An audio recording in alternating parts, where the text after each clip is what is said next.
আসসালামু আলাইকুম ওরহমতুল্লাহি ওবরাকাতুহু। আলহামদুলিল্লাহ রাব্বিল আলামিন ওয়াসসালাতু ওয়াসসালামু আলা আশরাফিল আম্বিয়া ওয়াল মুরসালিন নবিয়িনা মুহাম্মাদিন ওয়া আলা আলিহি ওয়া আসহাবিহি আজমাইন ওয়া বা'দ।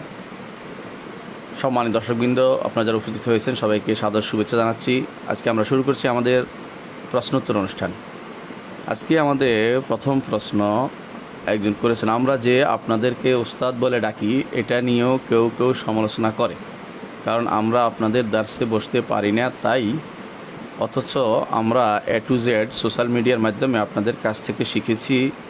এই ব্যাপারে কিছু বলুন। বিসমিল্লাহ, আলহামদুলিল্লাহ, ওয়াসসালাতু ওয়াসসালামু আলা রাসূলিল্লাহ ওয়া বা'দ।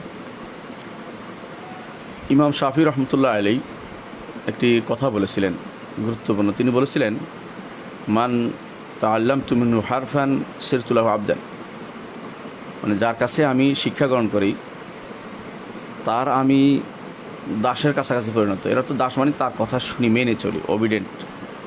একজন মানুষ দুনিয়াতে হয় শিক্ষক হবে না ছাত্র হবে, এই দুইয়ের বাইরে, অথবা তাদেরকে ভালোবাসবে, এর বাইরে হওয়ার তো কোনো সুযোগ নেই।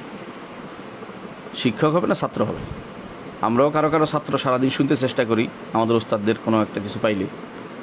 মদিনা থেকে যখন পাই আমরা কোনো কিছু, শেখ আব্দুল মোহসেন আব্বাদ অথবা শেখ সুলাইমান সালিমুল্লাহ রাহাইলি, ওনাদের কোনো দার্স পাইলে আমরা শুনি, আমরাও ওনাদের ছাত্র। তো দুনিয়ার বুকে যে যেখানে দূর দূরান্তে আছে সেখানে কেউ যার কাছ থেকে আইলেম নিবে সেই তার উস্তাদ, এবং যে নিবে সে ছাত্র, স্বাভাবিক জিনিস। ওস্তাদ অর্থই হচ্ছে শিক্ষক। শিক্ষক সরাসরি থাকতে হবে, এটা ইমাম বুখারীর শর্ত, যা ইমাম মুসলিমের শর্ত না। ইমাম বুখারী এই শর্তটা লাগিয়েছিলেন, ইমাম বুখারী, মুসলিম লাগাননি। মুসলিম বলছেন যে মাধ্যম হলে ওস্তাদ হতে পারে, একই সময় হইলে, মোনাসারা হইলে। বর্তমান সময়টা চলতেছে একটা, বলতে পারেন মুতাফাজ্জির, মানে একটা বড় বিস্ফোরণ চলতেছে একটা জ্ঞানের, এবং সেটা বিভিন্ন মাধ্যমে যাচ্ছে। মিডিয়ার যুগ এখন অনেকেই, যেহেতু করোনার যুগ আপনারা জানেন, সেখানে বেশিরভাগই ছাত্র পড়াচ্ছে জুমের মাধ্যমে, টিচারে, আবার ছাত্র প্রশ্নোত্তর নিচ্ছে টিচার থেকে এই অনলাইনে। এখন যে কেউ বলে যে তিনি আমার ওস্তাদ না, তাহলে তো দুঃখজনক। তো আবার যদি বলে যে তিনি আমার ছাত্র না, তাও কিন্তু দুর্ভাগ্য। বর্তমান সময়ে এটা একটা গ্রহণযোগ্য মাধ্যম হয়েছে, এবং তাকে সন্দেহ করার কিছু নেই। ভাষা চিনে, এমন নয় যে আগেকার মতো কোনো কাপ থেকে শুনছে জানে না, অন্ধকারে কেউ বলে গেছে যে আমি অমুক। এখন তো একে অপরকে চিনি, যেহেতু একে অপরকে চিনতে পারে সেহেতু এখানে ওস্তাদ ছাত্র হইতে কোনো দোষের কিছু নেই। বরং এমন প্রত্যেকটি মানুষই ছাত্র হইতে পারে যে কোনো ইনস্টিটিউশনে পড়ায়, আর সেখানে অন্যরা পড়েছে, যদিও তিনি না পড়ান, তারাও ছাত্র। যদি না মানে তাহলে সে বেওফা ছাত্র, এটা বলতে হবে। এবং এটা হচ্ছে নিয়ম। দুনিয়ার বুকে আমরা সবসময় বলে থাকি এখনও, আমাদের ওস্তাদ কেন, হয়তো তিনি আমার সরাসরি ওস্তাদ না হলেও তিনি আমার ভাইদের পড়াইছেন, আমার সন্তানকে পড়িয়েছেন, কিন্তু এটা ওস্তাদ শাস্ত্রের সম্পর্ক এখানে শেষ হয়ে যায় না। উস্তাদ শাস্ত্রের সম্পর্ক শেষ হয় বা তার সমালোচনা হতে পারে ইলমি, কিন্তু অথবা কেউ যদি ছাত্র দাবি করে তাকে অস্বীকার করতে পারে না যে আমার ছাত্র না তিনি, বা তিনি আমার ওস্তাদ, এরকম বলতে পারে না। এটা আসলে কোনো নমসে পড়ে না। এই জন্য যেহেতু বর্তমান এই মারিফার যে বা জ্ঞানের যে জগতে যে একটা বিরাট বিস্ফোরণ সুযোগ রয়েছে, সেখানে বেশিরভাগ মানুষই শুনছে দূর দূরান্ত থেকে। অনেকে কোর্স করছে, বিভিন্ন এলমি কোর্স হচ্ছে, এখন পুরোটাই হচ্ছে অনলাইনে, কারণ যাওয়া আসা কঠিন মানুষের জন্য, আর অনেকের অনুমতিও নেই। আরব দেশে এমন অনেক শেখ আছে যারা এমন এমন জিনিস খুলেছে যার মধ্যে পড়লে একজন মানুষ সত্যিকার আলেম হয়ে যাবে। তারা চাচ্ছে যে যেগুলির মাধ্যমে শিক্ষা হলে যেটা স্বাধীন পড়া, কারো চাপ নাই, কারো উপরে কোনো রকমের বাড়তি কোনো দায়িত্ব চাপিয়ে দেওয়া হচ্ছে না, তারা কিন্তু সহজে শিখতে পারে, নিজেরা উইলিংলি যেটা শিখে। সুতরাং যারাই সোশ্যাল মিডিয়াতে বা বিভিন্ন জায়গাতে কেউ কাউকে পড়াচ্ছেন, তারা অবশ্যই উস্তাদ হইতে পারবেন, কোনো সমস্যা নেই, আর অন্যরা ছাত্র হইতে পারবেন। সরাসরি ছাত্র হওয়া একেবারে এখন আর জরুরি কিছু নয়। এটা এমন একটা মাধ্যম যেখানে গ্রহণযোগ্য মাধ্যমে পরিণত হয়েছে, এবং কেউ সন্দেহ করে না যে এটা ওনার সৎ।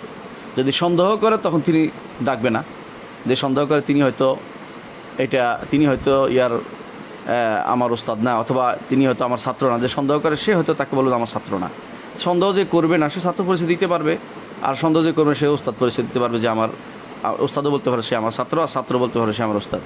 সুতরাং এখন আর এই প্রশ্ন করার কোনো সুযোগ নাই যে আপনার দার্সে বসতে হবে, কারণ এরকম দার্স এখন তৈরি করাও কঠিন হয়ে যাচ্ছে প্রত্যেকের, আর কতদিন চলবে আল্লাহই জানে। সুতরাং এইভাবে আমরা পরস্পর না করি, মানে এই বিষয়ে বাড়াবাড়ি না করে, বরং ছাত্র হতে পারে, কোনো সমস্যা নেই, ওস্তাদও বলা যেতে পারে, কোনো সমস্যা নেই।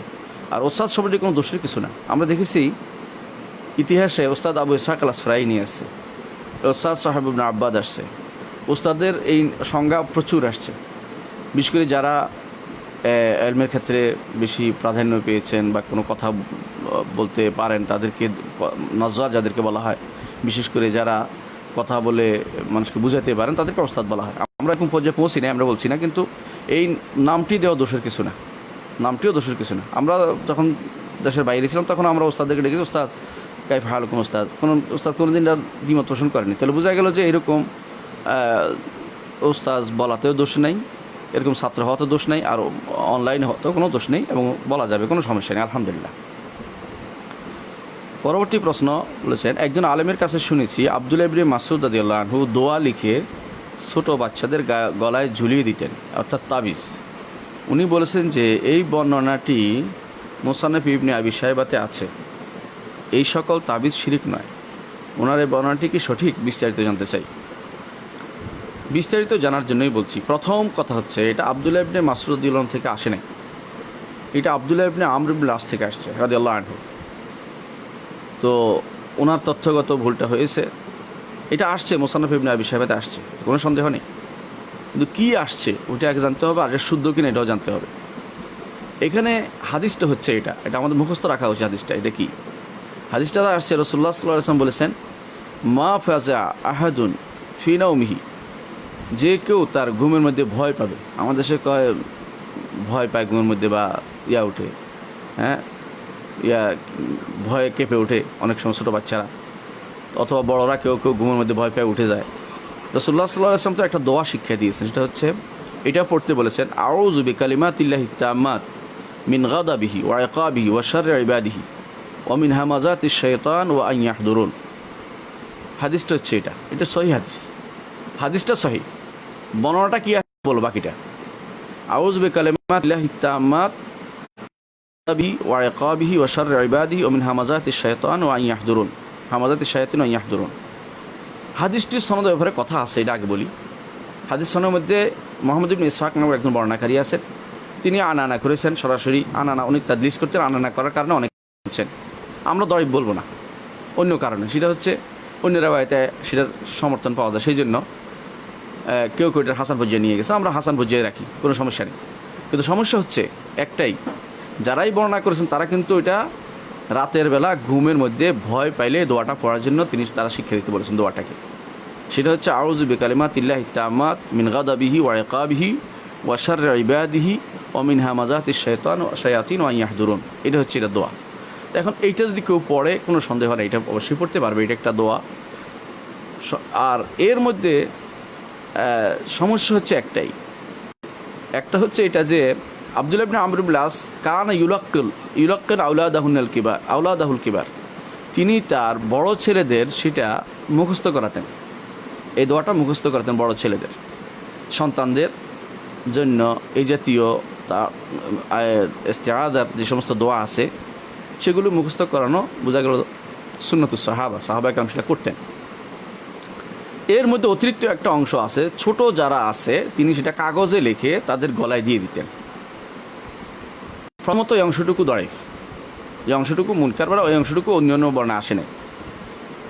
দ্বিতীয় হচ্ছে যে এই অংশটুকু যদি মেনে নেই, যে ধরে নিলাম, এই অংশটুকুর মধ্যে সর্বোচ্চ কী সাব্যস্ত হচ্ছে যে তিনি একটা দোয়া লিখে গলায় দিতেন। কেন গলা লটকাই দিতেন? এটা কেন দিতেন? কেউ বলছে মুখস্থ করার জন্য, এটাই বিশুদ্ধ হতে পারে, মানে মুখস্থ গলায় লটকাই দিলে তো হলে তো আর কেউ পড়তো না।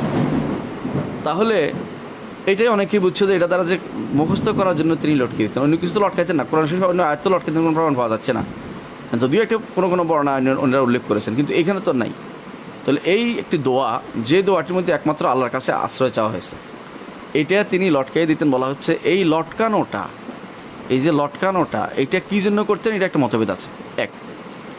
দ্বিতীয় এখানে একটা জিনিস হচ্ছে, তিনি কি লটকিয়েছেন, তিনি কি তাবিজ লটকিয়েছেন? আমার দেশের তাবিজ বলতে যেটা বোঝায় এটা কিন্তু মাদুলি। তাবিজ যেটা মূলত ইস্তেআদা, যেটা শরঈ ইস্তেআদা, সেটা হচ্ছে আউযু বিল্লাহি মিনাশ শাইতানির রাজিম, কুল আউযু বিল ফালাক, কুল আউযু বিরাব্বিন নাস, আউযু বিকালিমাতিল্লাহি তাম্মাত মিন শাররি মা খালাক, আউযুকুমা বিকালিমাতিল্লাহি তাম্মাত মিন কুল্লি আইনিন লাম্মা মিন কুল্লি শাইতানিন হাম্মা। যত ইস্তেআদার আয়াত আছে, আল্লাহর কাছে আশ্রয় চাওয়ার আয়াত আছে, এগুলি হচ্ছে শরঈ তাবিজ বলে এগুলিকে। আমাদের দেশে তাবিজ বলতে বুঝে মাদুলিকে, যেটা কোনো হুজুরে লিখে গলায় লটকাই দিচ্ছে, অথবা কোনো মুজুরি লিখে গলায় লটকাই দিচ্ছে, নিয়ে আসছে, কেউ টাকা দিচ্ছে, অনেক কিছু অনেক রকমের তাবিজে দেওয়া হয়। সেখানে কেউ কেউ শয়তানের নামও দেয়, সেখানে বেহুর মতে ইয়ামলিখা ম্যাকসালমিনও লেখে, যেগুলো শিরকির পথ আবিষ্কার করে। তাহলে তাবিজ বলে এখানে একটা ধোঁয়াশা অবস্থা সৃষ্টি করা হয়েছে। এগুলি তাবিজ নয়, বর্তমানে যেগুলো দেওয়া হচ্ছে এগুলি মাদুলি। আর তারা যেটা দিতেন না, কোরআন আয়াতকে পড়ার জন্য দিতেন, অথবা ইস্তেআদার জন্য রাখতেন সাথে, যাতে করে ছোটো বাচ্চাদের উপর কোনো হামলা না আসে। এটা তার একটা একান্ত মত হইতে পারে। আব্দুল্লাহ ইবনে আমর ইবনে আস রাদিয়াল্লাহু আনহুর একটি মত, যার বিরোধিতা করেছেন আব্দুল্লাহ ইবনে মাসউদ রাদিয়াল্লাহু আনহু, তিনি কোনো রকমের এগুলি রাখতে অনুমতি দিতেন না। তাহলে বোঝা গেল যে এখানে সাহাবাদের যেখানে মতভেদ আছে, এখানে কিন্তু কারো দলিল হয় না, একজনের আমল দলিল হয় না। যেখানে সরাসরি নিষেধ আসছে, রাসূলুল্লাহ সাল্লাল্লাহু আলাইহি ওয়াসাল্লাম তামিমা থেকে নিষেধ করেছেন। এটা তামিমা আমাদের দেশে যেটা তাবিজ নামে চালু হয়েছে, এটা তামিমাই নিষিদ্ধ। আর তাবিজ যেটা ছিল মূলত, এটা ছিল ইস্তেআদার, আল্লাহর কাছে আশ্রয় চাওয়ার আয়াতগুলি পড়া, মুখস্থ করা, সকাল সন্ধ্যা পড়া, যখনই ভয় পাবে তখন পড়া, এটা হচ্ছে নিয়ম। এখন এইটাকে যদি তামিমা বা তথাকথিত মাদুলি আকারে গলায় লটকানো হয়, এর অর্থ হচ্ছে এটাকে তার অপব্যবহার করা হয়েছে, এবং এইটাই হচ্ছে মূলত তাহরিফ, এবং এটা হচ্ছে ইচ্ছাকৃত করা। তাদের নিজস্ব ব্যবসা বাণিজ্য চাঙ্গা করবে, কেউ তার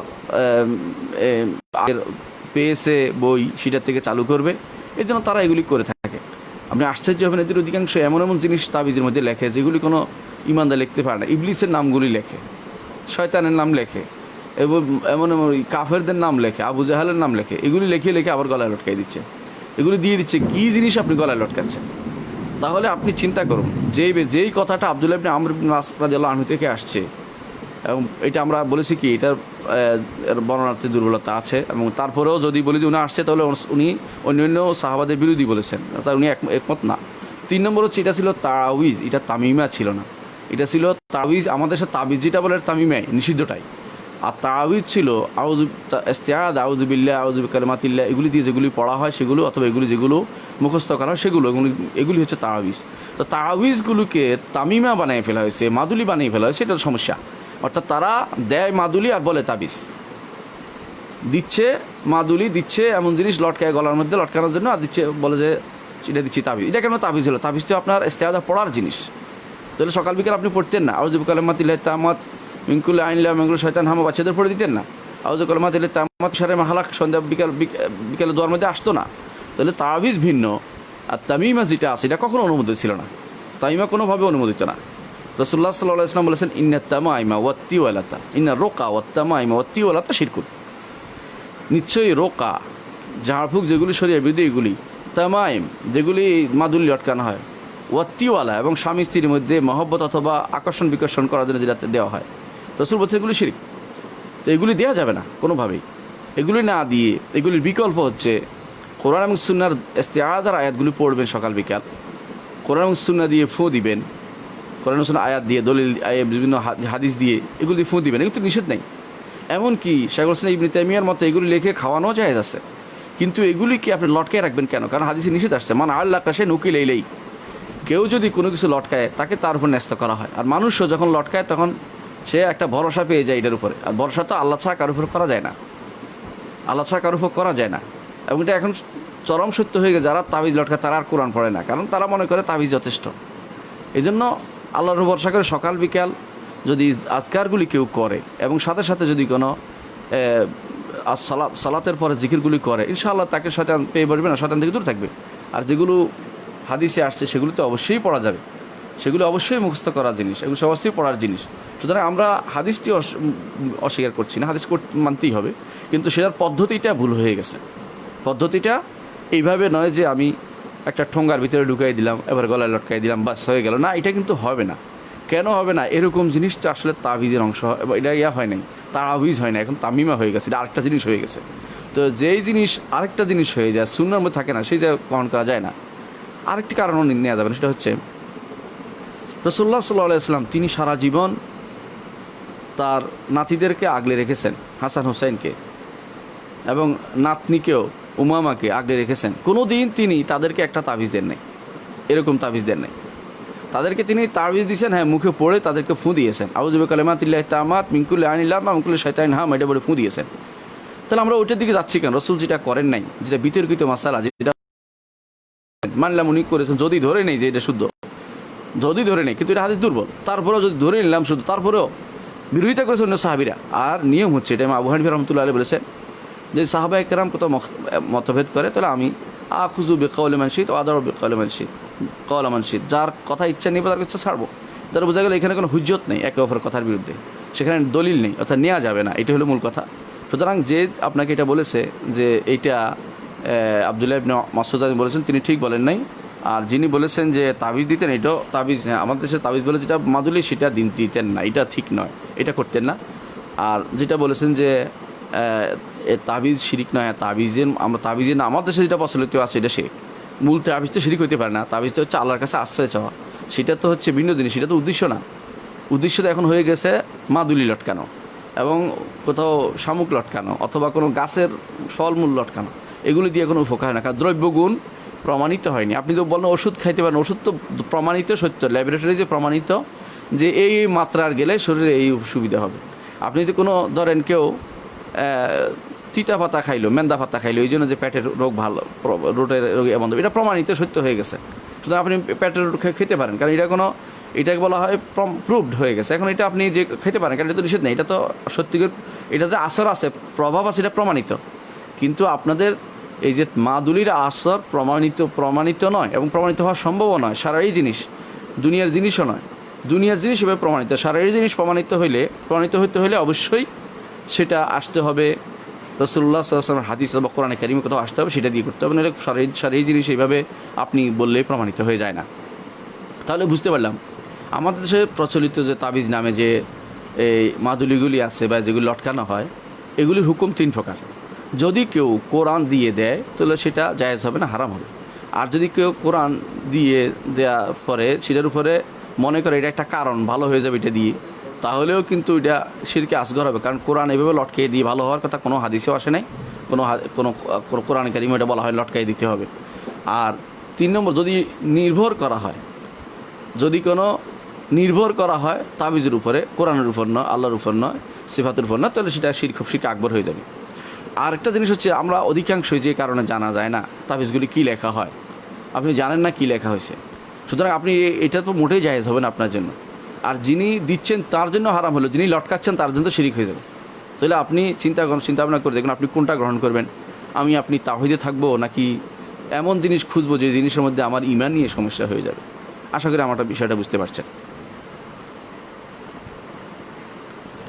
প্রশ্ন করেছেন, আজকাল দেখতে পাচ্ছি যে আমাদের বাংলাদেশের জাতীয় দলের ক্রিকেটাররা তারা তাদের খেলার ব্যাট, গেঞ্জি এগুলো নিলামে তুলে অনেক টাকা বিক্রি করা হচ্ছে, যার মূল্য অতি অল্প।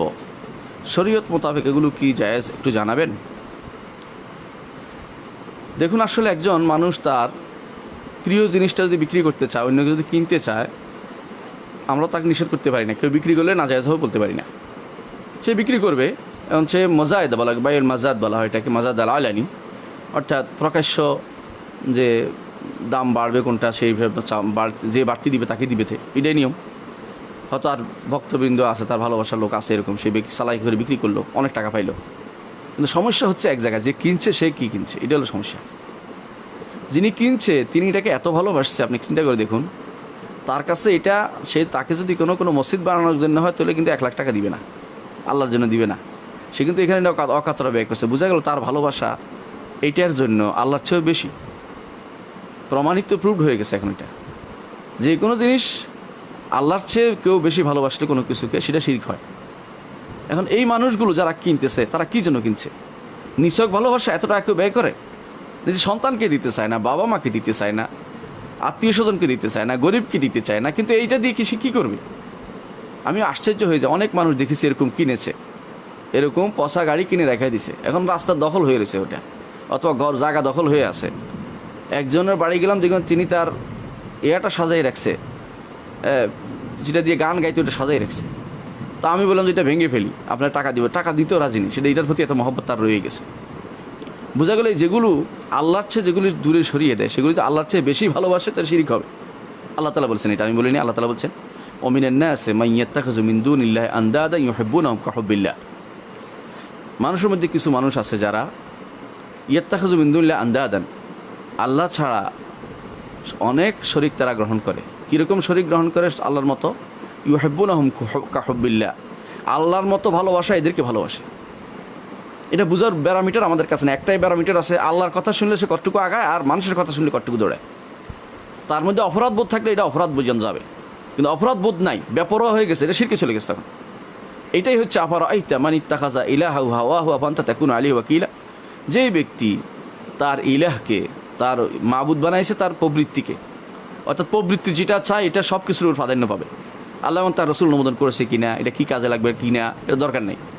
অনেক একটা চিত্র কিনে, নাউযুবিল্লাহ, আপনারা জানেন সেগুলো কী জন্য কিনে, কিছুই না, এই যে তার প্রবৃত্তিকে সে প্রবৃত্তিকে দাস বানিয়েছে, প্রবৃত্তির দাস হয়েছে সে, এখন সে প্রবৃত্তিকে দাস বানিয়ে প্রবৃত্তির দাস হয়ে গেছে, সে নিজে প্রবৃত্তির দাস হয়ে গেছে, অর্থাৎ আল্লাহর দাস হওয়ার কথা ছিল, প্রবৃত্তির দাস হয়ে গেছে। আর নিয়ম হচ্ছে এটা, যেই ব্যক্তি কোনো কিছুকে আল্লাহর চেয়েও বেশি ভালোবাসবে সেটাই শিরক হবে।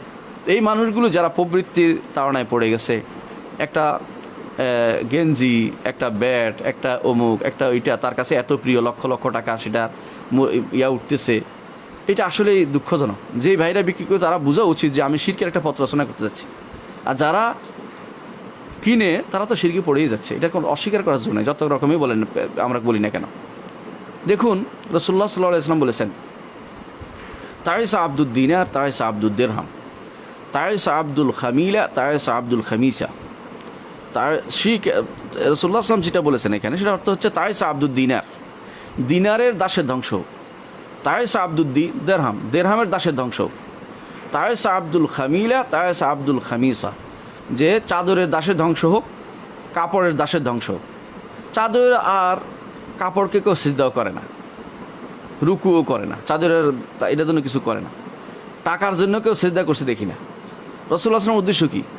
রাসূলুল্লাহ সাল্লাল্লাহু আলাইহি ওয়াসাল্লামের উদ্দেশ্য হচ্ছে এগুলো তার অন্তরের ভিতরে এমনভাবে গেঁথে গেছে, এগুলোর জন্য সে দুনিয়ার সব কিছু ছেড়ে দিতে রাজি আছে, অর্থাৎ সে এইটাই পাবে, আল্লাহ তাআলার বিধান তার কাছে কিছুই না। এরকম পর্যায়ে যখন মানুষ পৌঁছে যায় তখন সে দাসত্ব করে সম্পদের, কোনো একটা ব্যাটের, কোনো একটা বলের, কোনো বউয়ের, কোনো একটা মৌদার, কোনো একটা নারীর, কোনো একটা তথাকথিত স্টার নামক যে পর্ণ স্টারগুলো, নিষিদ্ধ পল্লীর মেয়েরগুলো, এগুলির কিন্তু সে ভালোবাসতে শুরু করে। তো এই জাতীয় মানুষগুলোকে যারা এই জাতীয় অবস্থায় ভালোবাসতে যায়, এর অর্থ হচ্ছে তার অন্তরের মধ্যে এখনও পরিচ্ছন্নতা আসেনি, অন্তর অপবিত্র রয়ে গেছে। জান্নাতে যেতে হলে এই অন্তর দিয়ে যাওয়া যাবে না। আল্লাহ তাআলা বলেছেন, ইল্লা মান আতাল্লাহ বিকলবিন সালিম, কলবে সালিম নিয়ে আল্লাহর দরবারে আসো। এদের কাছে করোনা আক্রান্ত মানুষের যদি তাদের জন্য টাকার জন্য যাওয়া হয়, এরা হয়তো 10 টাকা দিবে, অথবা 100 টাকা দিবে, কিন্তু এই ব্যাট আর গেঞ্জি কেনার জন্য তারা 1 লাখ 2 রাজি হয়ে যায়। কেন সেটা দেখতে যাচ্ছে?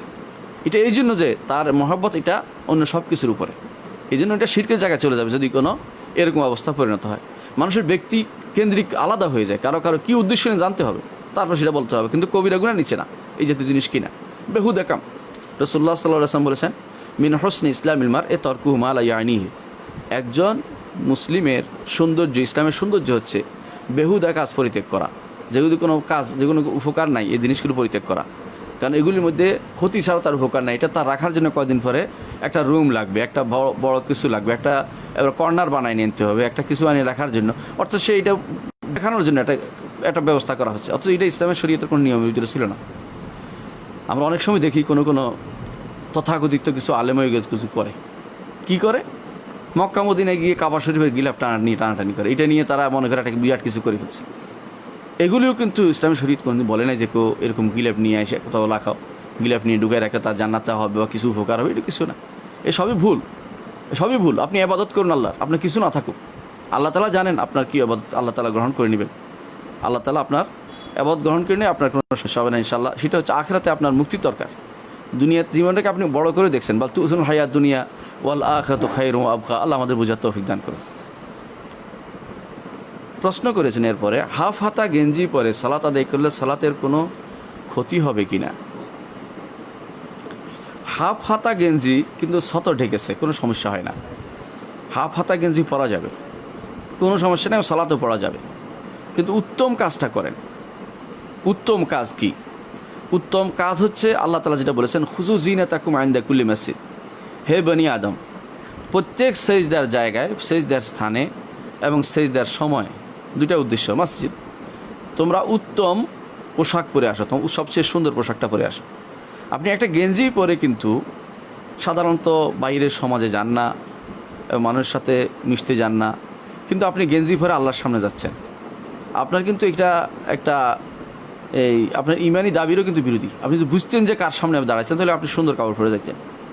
সলফে সালিহিন সবচেয়ে সুন্দর কাপড় পরতেন এই সমস্ত আল্লাহর সামনে যাওয়ার জন্য। রাসূলুল্লাহ সাল্লাল্লাহু আলাইহি ওয়াসাল্লাম তিনি জুমার দিনে, ঈদের দিনে সুন্দর কাপড় পরতেন। কেন? সেই দিন আল্লাহর সামনে যাচ্ছেন, তিনি কথা বলবেন। আমরা যেন কথা বলি সালাতের মধ্যে, আল্লাহর সাথে কথা বলি, সুতরাং আমাদের সুন্দর পোশাকটা পরা উচিত, এটা মনে রাখবেন। এই গেঞ্জি একটুকু পরে সালাত হয়ে যাবে, কোনো সমস্যা হবে না, মাকরুহ হবে না, কিন্তু উত্তম কাজ নয়। উত্তম হচ্ছে অবশ্যই যেন আপনার একটা এমন পোশাক থাকে যে পোশাকটা বাদলা নয়, সিয়াবুল বাদলা নয়, যেখানে সেখানে কাজের কারণে ব্যবহার করেন না। রাসূলুল্লাহ সাল্লাল্লাহু আলাইহি ওয়াসাল্লাম সিয়ামুল বাদলা পড়তে নিষেধ করেছে বিভিন্ন বর্ণনায়। তাহলে বোঝা গেল যে এই জাতীয় কাজকর্মের যেগুলো খুব মেহনত পোশাকের, যে মানে আমার কাজের পোশাক, সেগুলোই না ব্যবহার না করে একটা সুন্দর পোশাক ব্যবহার করি। না থাকলে ওটা পড়বেন, অথবা সহজ না হলে কাজে আছে, নামাজ পড়তে হচ্ছে, কোথায় যাবেন, পড়তে পারবেন, কোনো সমস্যা নেই। কিন্তু স্বাভাবিকভাবে ইচ্ছাকৃত ওইটাকেই বেছে নেবেন বিনা কারণে, সেটা গ্রহণযোগ্য নয়। যদি কারণ থাকে যে গরমে পারছি না থাকতে, খুব কষ্ট হচ্ছে, সেটা আলাদা মাসালা। কিন্তু সুনির্দিষ্ট কারণ না থাকলে আপনাকে সুন্দর পোশাক পরেই সালাত আদায় করা হচ্ছে। এই সালাতের জন্য আল্লাহ আপনার সালাত আল্লাহ দ্বারা কবুল হওয়ার জন্য একটা বড় ধরনের বড় উপকারিতা আপনার, এবং এটার কারণে আপনার মনেও আসবে আল্লাহর সামনে আপনি দাঁড়াইছেন। এটা আপনার খেয়াল রাখতে হবে, কার সামনে আপনি দাঁড়াচ্ছেন। দুনিয়ার বুকে মানুষ কোনো রাজা বাদশার সামনেও, প্রধানমন্ত্রীর সামনেও অথবা প্রেসিডেন্টের সামনেও কিন্তু এই পোশাক পরে যায় না। বরং আতর মাখে, এটা করে ওইটা করে, কি একবার 3 বার আয়নার কাছে যাবে, দেখবে নিজেকে খারাপ দেখা যাচ্ছে কিনা, কতজনকে জিজ্ঞাসা করবে। এগুলি কারণ হচ্ছে তিনি মনে করতেছেন যে আমাকে তিনি দেখছেন, তো আমাকে তিনি দেখবেন। আল্লাহ তাআলা তিনি তো আপনাকে দেখছেন নিঃসন্দেহে। রাসূলুল্লাহ সাল্লাল্লাহু আলাইহি ওয়াসাল্লাম বলেছেন, ইহসান সম্পর্কে জিজ্ঞাসা করা হওয়ার পরে তিনি বলেছেন, আন তা'বুদাল্লাহা কাআন্নাকা তারাহু ফাইন লাম তাকুন তারাহু ফাইন্নাহু ইয়ারাকা। এমনভাবে ইবাদত করো যেন তুমি তাকে দেখছো, যদি তার সম্ভব না হয় তিনি তো তোমাকে দেখছেন। মুশাহাদা এটাকে বলা হয়। এটাকে সুফিয়ানে কেরামের ভাষায় তারা বলে যে মুশাহাদা। আমরা ওই ইয়াটা না যাই, ব্যবহার না করি, আমরা মুশাহাদা, আল্লাহকে দেখছি অথবা আল্লাহ আমাকে দেখছেন। আল্লাহকে দেখা তো সম্ভব না, আপনি মনে করবেন এটা। আল্লাহকে এই দুনিয়াতে দেখা সম্ভব না, আল্লাহকে দেখবো আমরা সারা জান্নাতে গেলে, কিন্তু আপনি মনে করবেন যে তিনি আমাকে, আমি তো দেখতে পাবো না, তিনি আমাকে দেখছেন। তো আল্লাহকে দেখলে আপনার ভয় সেরকম আসা উচিত, সেরকম পোশাক আমাদের থাকা উচিত। আল্লাহ আমাদের বুঝার তৌফিক দান করুন। প্রশ্ন করেছেন, আমার বাবা তার পেনশনের টাকা দিয়ে 2 তলা বাড়ি করেছেন। এই টাকার মধ্যে অল্প কিছু হারাম টাকা আছে। এখন পুরো বাড়ির পাওয়া ভাড়ায় কি হারাম হবে? হারামের পরিমাণ টাকা কি ওই বাড়ি ভাড়া থেকে আস্তে আস্তে দান করে দিলে কি বাড়িটা হালাল হয়ে যাবে? যেহেতু বাবা করেছেন, তিনি প্রশ্ন করেছেন, সন্তান প্রশ্ন করেছেন। যদি বাবা প্রশ্ন করতেন তার উত্তরটা আমি আরেক রকম দিতাম। সন্তানকে বলবো, আপনার জন্য সেই টাকা, সেই বাড়ি নেওয়া জায়েজ আছে। বাবা জাহান্নামে গেলেও আপনাকে, তিনি জাহান্নামে গিয়ে আপনাকে একটা ভালো থাকার ব্যবস্থা করে দিয়েছে।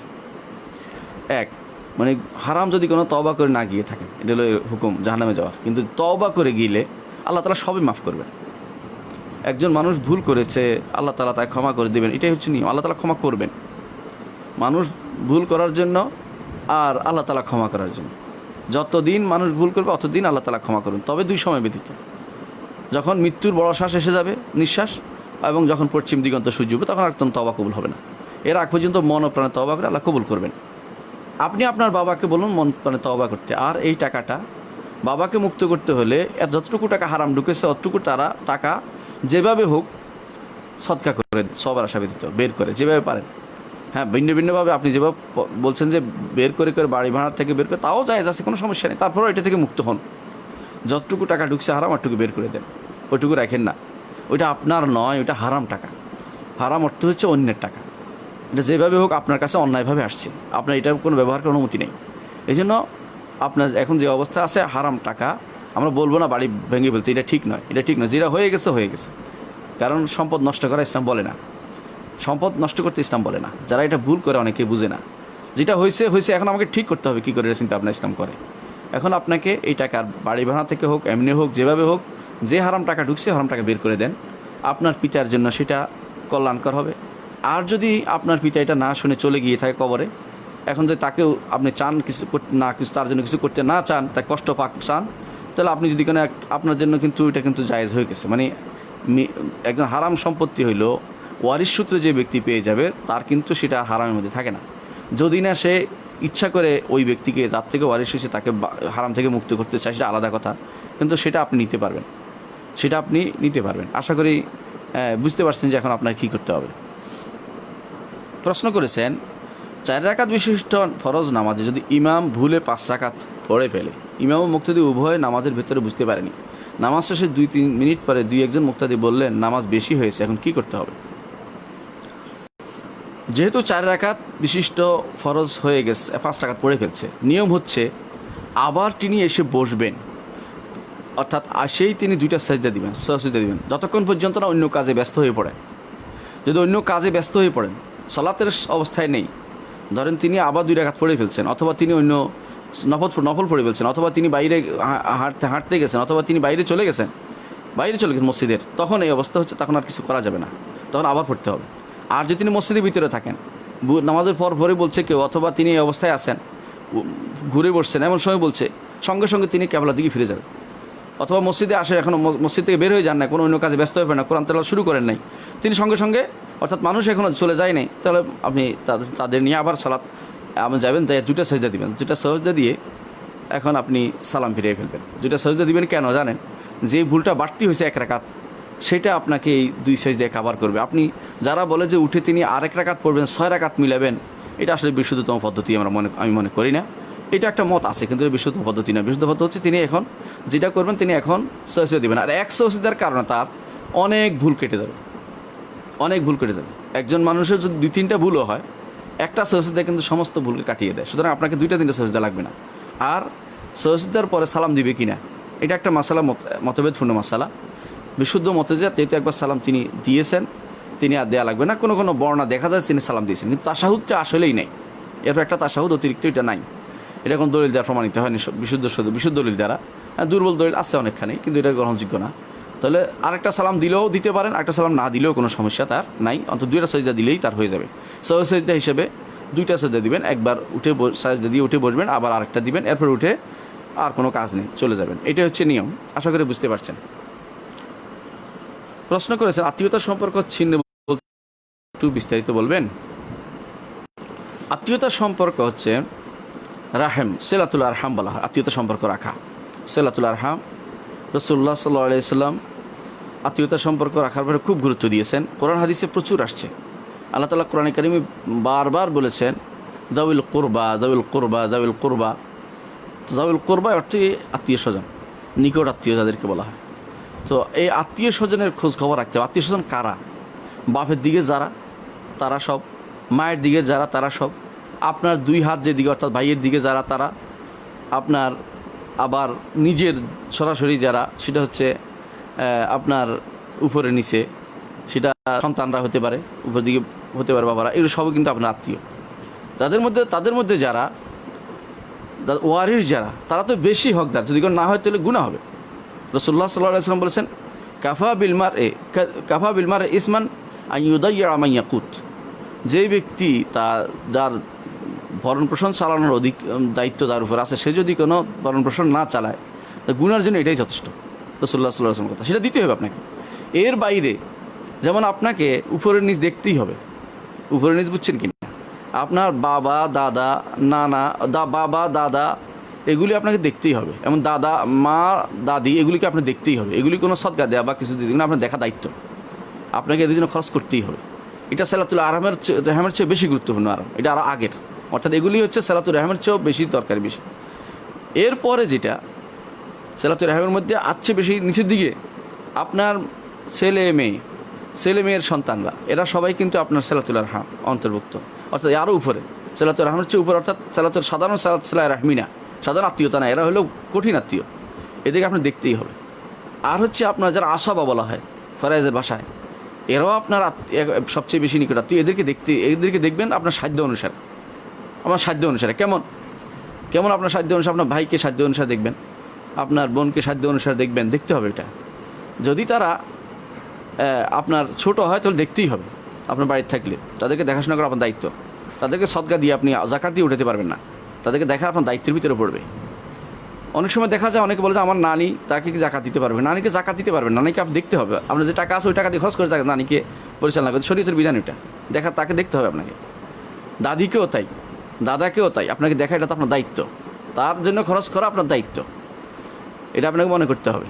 সিলাতুর রাহম হচ্ছে নফল কাজ, নফল কখনো ফরজে পরিণত হয় যখন তার কেউ থাকে না, যখন ওনাদের কেউ থাকবে না তখন আপনার তাকে দেখতে হবে। আবার রাহিম বলতে আর জউল আরহাম এক ধরনের আছে, মামা মামিকে বলে, ওদের কিন্তু জউল আরহাম বলে ওদেরকে, অর্থাৎ তারা অতিরিক্ত, কিন্তু তাদেরকেও দেখতে হয় যদি কোনো তাদের দেখার কেউ না থাকে। ইসলাম এই জন্য সুন্দর করে সিলাতুর রাহমের গুরুত্বটা বেশি দিয়েছে। কোরআনে কারিমে বহু জায়গায় আসছে জাউল কোরবার কথা, জাউল কোরবা ওয়াল ইয়াতামা ওয়াল মাসাকিন, কতবার যে বলছে হিসাব নেই। তারপরে দেখেন আবার হাদিসে বহুবার আসছে, হাদিসে তো সিলাতুল আরহামের কথা এত বেশি আসছে যে এইটার সাথে যুক্ত করে দিয়েছে যে তার রিজিক বাড়বে, এবং এটার সাথে যুক্ত করে তার আসার থাকবে, তার কথা মানুষ স্মরণ করবে, সন্তান সন্ততি হবে, এগুলি সবই কিন্তু সিলাতুল আরহামের কারণে। সিলাত গুরুত্বপূর্ণ একটি জিনিস, এবং এইটার কারণে যে আল্লাহ তাআলা হাদিসে কুদসিতে বলছেন যে তুমি কি রাজি হবে না, যখন রেহমকে সৃষ্টি করেছেন আল্লাহ তাআলার আখাযাবে হাকওয়াইর রহমান, আল্লাহ তাআলার কোমর ধরে ফেললেন। কীরকম কোমর আমরা জানি না, হাদিসে আসছে, সেজন্য আমরা বিশ্বাস করি। তুমি বললেন যে আমি এখানে আশ্রয় চাচ্ছি, কারণ মানুষ আমাদেরকে কর্তন করবে।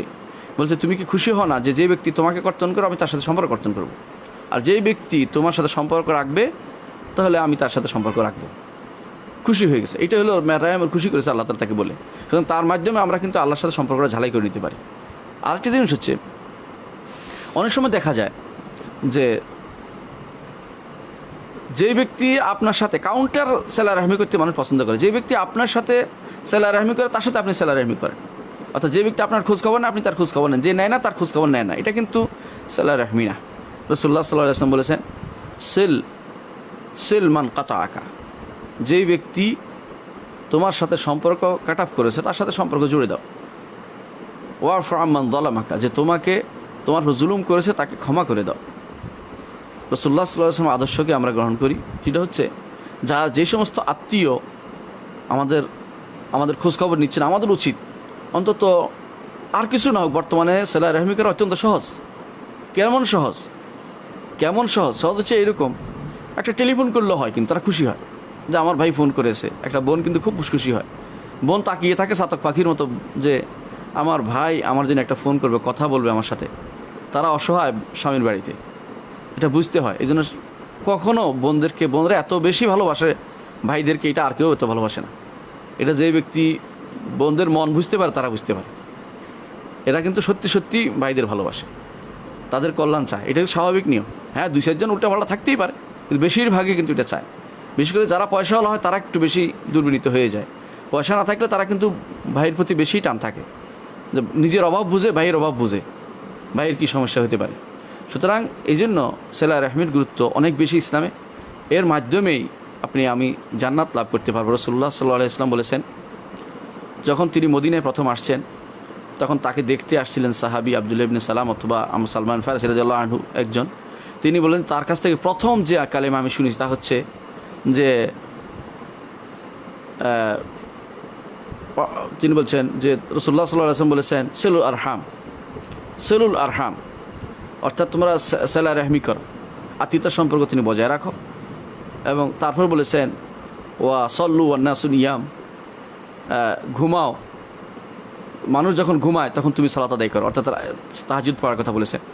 তাদখুলুল জান্নাতা বিসালাম, তাহলে শান্তির সাথে প্রশান্তির সাথে সালাম নিয়ে তুমি জান্নাতে প্রবেশ করতে পারবে। কিন্তু এত সুসংবাদ থাকার পরেও আমরা কেন আত্মীয়তার সম্পর্ক বজায় রাখবো না? আল্লাহ আমাদেরকে বোঝার তৌফিক দান করুন। প্রশ্ন করেছেন, যদি কোনো নবমুসলিমকে তার বাবা মা ত্যায্যপুত্র করে যদি ইসলামের কোনো ভিত্তি নেই, যেহেতু তার পিতামাতা কাফের, তো তাদের অনুপস্থিতিতে পিতৃ সম্পত্তির দাবি করা যাবে কি? দেখুন, ত্যায্য পুত্র বলতে ইসলামে কিছু নাই, আপনি ঠিকই বুঝছেন। আপনি ইসলাম গ্রহণ করার কারণে আপনাকে তারা ত্যায্য করেছে, আপনি তো আল্লাহর জন্য সব ছেড়ে আসছেন। রাসূলুল্লাহ সাল্লাল্লাহু আলাইহি ওয়াসাল্লাম এক সাহাবী মক্কাতে ছিলেন, আপনি জানেন, তিনি ছিলেন সোহাইব আর-রুমি রাদিয়াল্লাহু আনহু। সোহাইব আর-রুমি রাদিয়াল্লাহু আনহু মক্কাতে ছিলেন। রুমি অর্থ হলো ইউরোপিয়ান।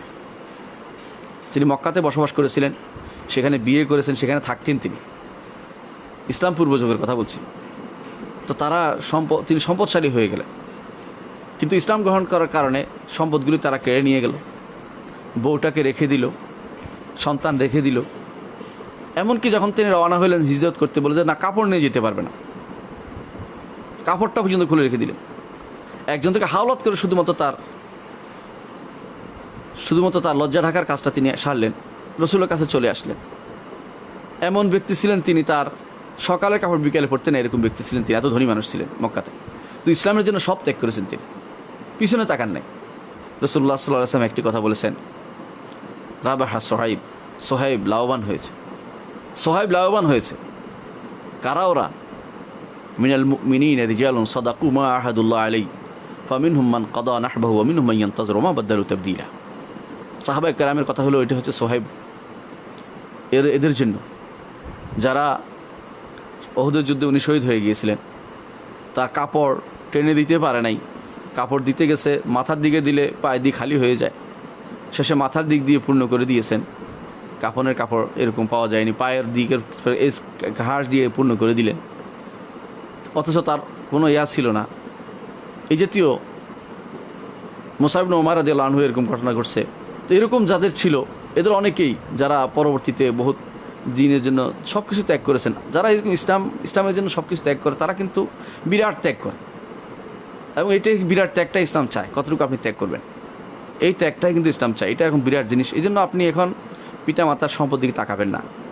শরীয়তে একটা নির্দেশনাও আছে, লা ইয়াতাওয়ারাস আহলু দীনাইন, দুই দিনের অধিবাসী একে অপরকে ওয়ারিশ করে না, অর্থাৎ বাধ্যতামূলক ওয়ারিশ না। যদি দেয় নিবে, না দিলে নিবে না। এর জন্য আপনার আফসোস করার কিছু নেই। তিনি ত্যায্য করলেও যে কথা, ত্যায্য না করলেও একই কথা। তারা যদি না দিতে চায়, আপনি তখনও না নিলে কোনো সমস্যা নেই, দিবেন না। কারণ যেহেতু কাফেরের সম্পদ আপনি দিতে চাচ্ছেন আপনার বাবা মা, আপনার এত দাবি করার দরকার নেই।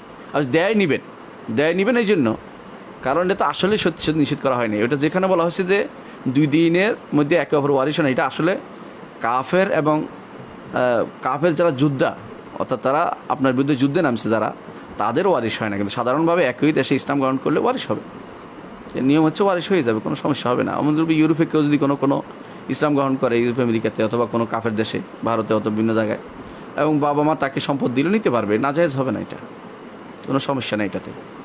কিন্তু এটা যেখানে যুদ্ধ অবস্থা ছিল, সেখানে শুধুমাত্র ইমানদার কাফের থেকে ওয়ারিশ হয় না, সেটা কাফের ইমানদার থেকে ওয়ারিশ হয় না, কারণ সেটা যুদ্ধ অবস্থায় এবং পরস্পর যেখানে যুদ্ধের মধ্যে আছে সেখানে শুধু ওয়ারিশ হবে না। এটা হচ্ছে আলেমদের বিশুদ্ধ মত বলে আমরা মনে করি।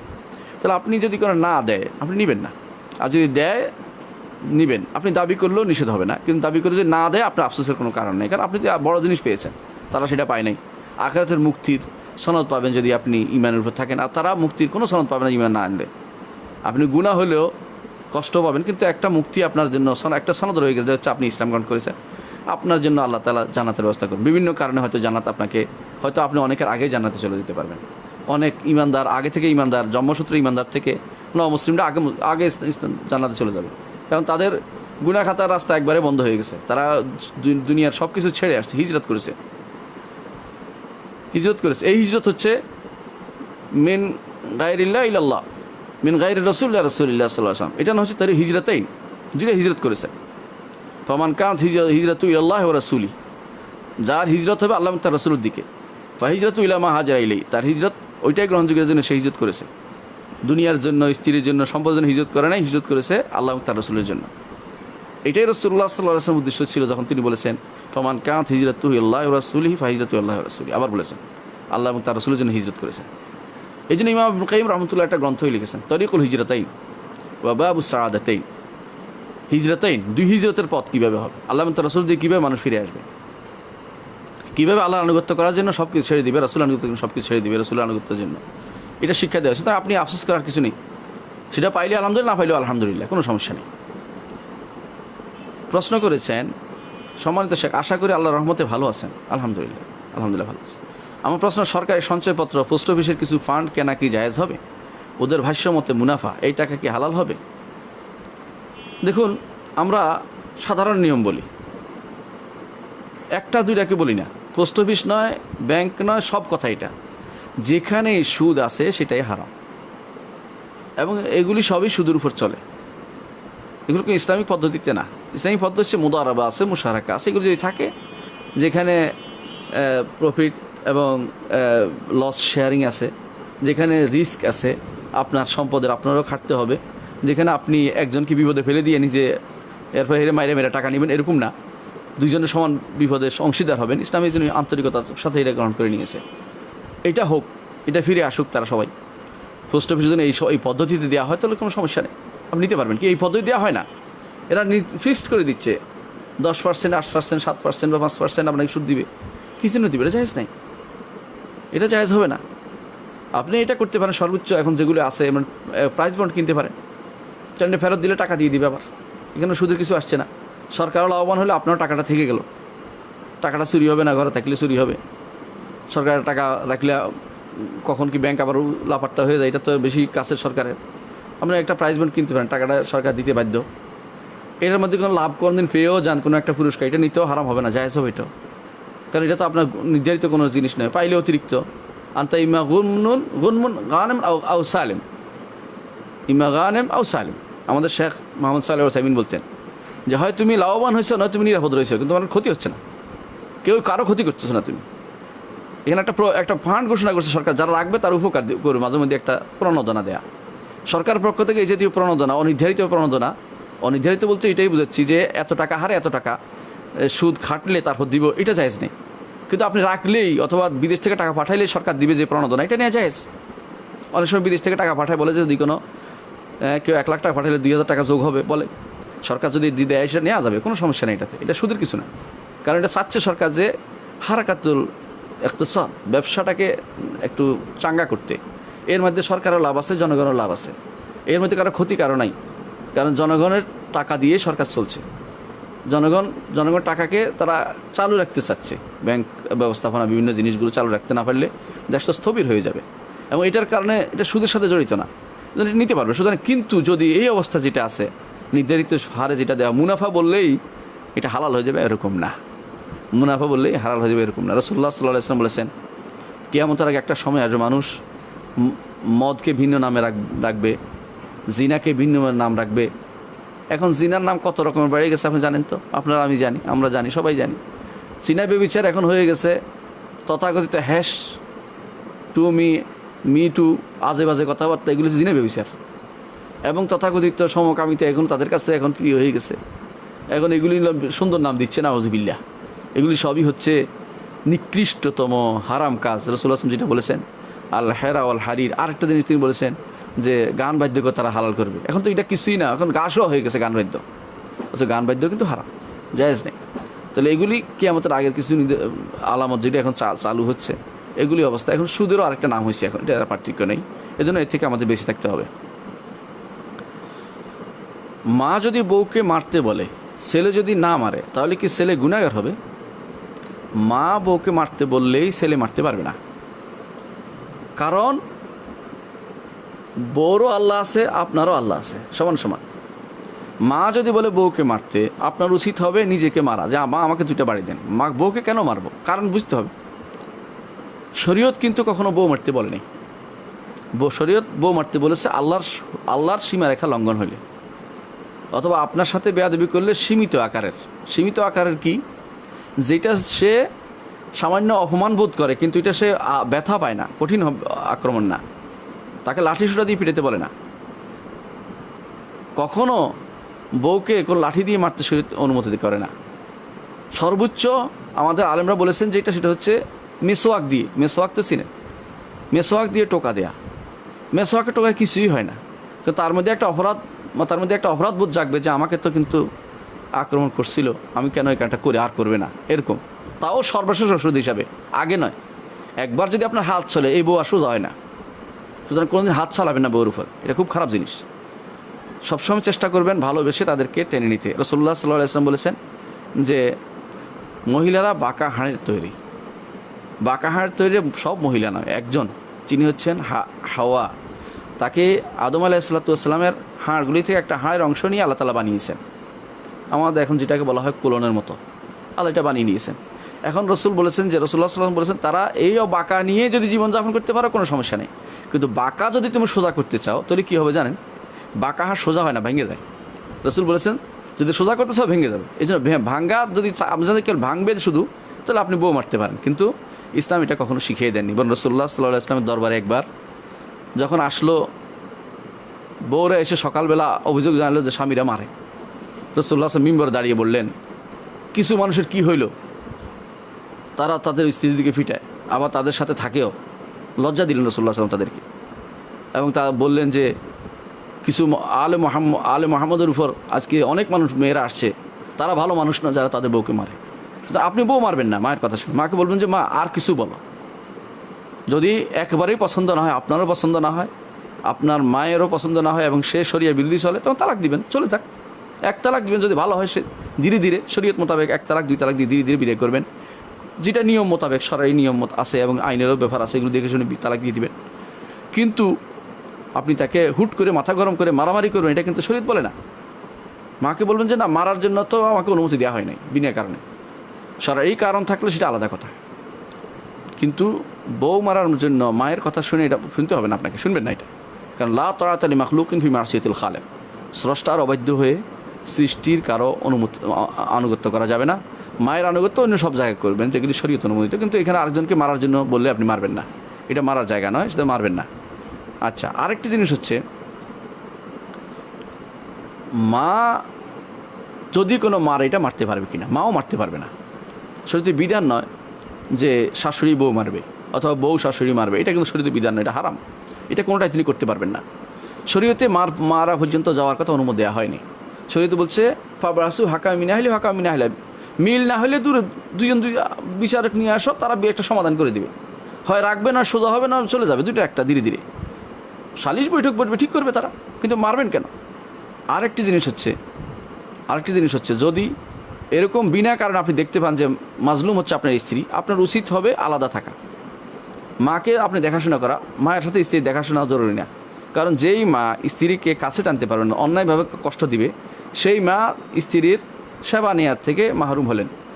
আর যেই মা কষ্ট করতেছেন, আপনি দেখছেন যে আপনার স্ত্রী খারাপ জানাচ্ছে, আপনি স্ত্রীকে বলেন যে আমি যেই স্ত্রী আমার মাকে দেখাশোনা করবে সেরকম স্ত্রী নিয়ে আসবো, ইনশাল্লাহ বউ স্ত্রী হয়ে যাবে ইনশাল্লাহ। এটা শুনতে পারলে। পরবর্তী প্রশ্ন, পৃথিবীর জীবনসঙ্গীর সাথেই কি পরকাল থাকতে পারবো? হুর না চাইলে কি না নিতে পারি? মানুষ আবেগে পড়ে অনেক কিছুই বলে। আবেগ কিন্তু খুব ভালো জিনিস না। আপনার কাছে এখন মনে হচ্ছে ইউরোপ, আমেরিকা এবং তথাকথিত তাদের দালালদের এবং তথাকথিত যারা নিকৃষ্ট মনা, তথাকথিত নামধারী মুসলিম, এরকম কিছু গোষ্ঠী আছে যারা আল্লাহ তাআলার দেয়া সম্পদকে তারা আল্লাহ তাআলা যা দিবে ওয়াদা করেছেন এটা নিয়ে তারা হাসাহাসি করে। ইমানদার না, তারা ইমান থাকবে না এরকম হাসাহাসি করলে। আল্লাহ তাআলার কোনো বিধান নিয়ে, আল্লাহ তাআলার কোনো জিনিস নিয়ে কেউ যদি হাসাহাসি করে বা নিতে না চায়, সেটা তাহলে ইমান থাকবে না। আপনাকে নিতে হবে। এটা আপনি কেন নেবেন না? আপনি যদি না নিতে চান আপনি পাবেন না, এটা হলো কথা। কিন্তু আপনার তখন জান্নাতে যাওয়াটা আপনার জন্য কঠিন হয়ে পড়বে। আপনি যদি আল্লাহ জান্নাত চাই না, আপনি জান্নাত যাবেন না। আপনাকে চাইতে হবে জান্নাত। আল্লাহ জান্নাতে যা আছে সব চাইতে হবে। জান্নাতে কি আল্লাহ সব দিবে আমাকে, আমার স্ত্রীও দিবা, সাথে হুরও দিবা। তখন এই যে ঈর্ষাটা আপনার স্ত্রী আছে, ঈর্ষাটা থাকবে না। যে ঈর্ষার কারণে একে অপরকে আপনি মনে করতেছেন যে আপনার স্ত্রীর বিরুদ্ধে একজন দাঁড়াবে কেন, সেই সময় আপনি যে পাচ্ছেন এখন জান্নাতে যেতে পারছেন না, তো এটা চিন্তা করেন।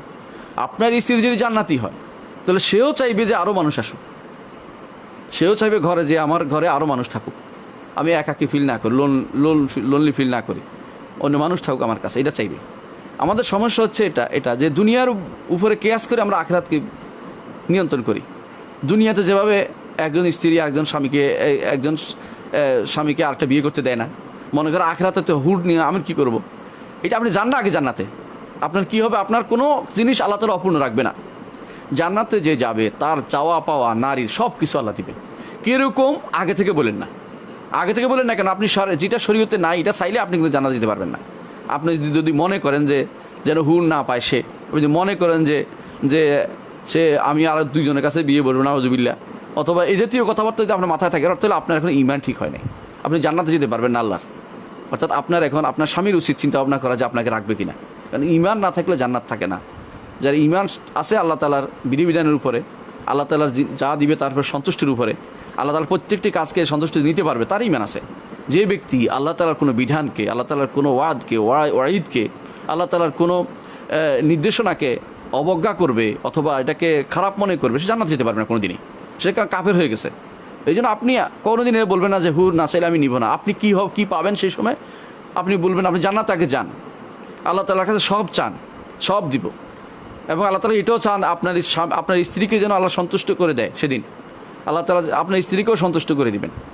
কীভাবে সন্তুষ্ট করেন আল্লাহ জানেন। দুনিয়ার মানুষ সন্তুষ্টির অনেক রকম জিনিস দেখি আমরা, অনেক দেশে আছে, অনেক দেশে আছে, আপনি যতই বলেন না কেন। আমি নিজে দেখেছি আমার বন্ধুদের মাঝে, তারা বলে যে স্ত্রী তার জন্য একটা বউ দেখে। তাদের দেশের কালচারে এটা 4টে বিয়ে করা। আপনি যান আফ্রিকাতে, নাইজেরিয়াতে যান, তারা একটা বিয়ে করার জন্য স্বামীকে প্রস্তাব দেয় যে ঘর রক্ষা হচ্ছে না, আমি একা একা সব সামলাতে পারতেছি না। সুতরাং বোঝা গেল বিভিন্ন এলাকার মানুষ বিভিন্ন রকমের। উপমহাদেশের মানুষের মধ্যে যে স্ত্রী কেন্দ্রিক বশ্যতা কাজ করে, সেটা আলাদা জিনিস।